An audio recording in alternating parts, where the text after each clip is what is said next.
एक सेवक कुछ समय से आश्रम में प्रबंधक का कार्य कर रहा था, लेकिन उसकी सेवा और मेहनत का प्रभाव उसके आश्रम के लोगों और कार्यों पर दिखाई नहीं दे रहा था। बहुत कोशिशों के बाद भी जब कोई सुधार आता हुआ नहीं दिखाई दिया तो वह निराश होने लगा। एक रात उसे एक स्वप्न दिखाई दिया जिसमें वह एक हथौड़े के द्वारा भारी चट्टान को तोड़ने का प्रयत्न कर रहा था। घंटों लगातार पूरे सामर्थ्य के साथ किए गए प्रहारों के बावजूद उसकी कोशिश बेकार जाती दिखाई दी।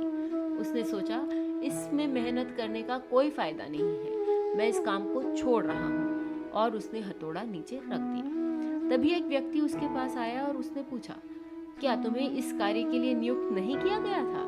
तुम अपनी जिम्मेदारी से मुंह क्यों मोड़ रहे हो? सेवक ने उत्तर दिया, श्रीमान, यह कार्य व्यर्थ है।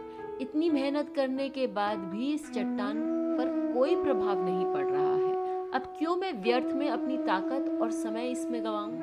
व्यक्ति ने उत्तर दिया, यह सब सोचने का तुम्हारा काम नहीं है। जिसने तुम्हें यह जिम्मेदारी दी है वह इस सब के बारे में जानता है। उसे तुम्हारी योग्यता और सामर्थ्य का भी पता है तथा इस चट्टान की मजबूती का भी।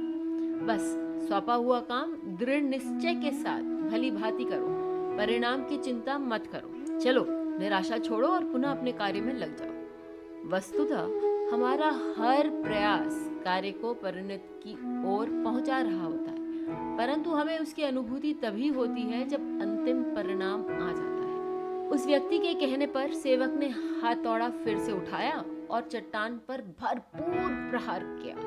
अब की बार एक ही प्रहार में चट्टान टुकड़े टुकड़े होकर बिखर गया। अब चौंक कर वो व्यक्ति जाग उठा। उसे मार्ग मिल गया था। वह अपने कार्य के लिए एक महत्वपूर्ण सबक सीख चुका था।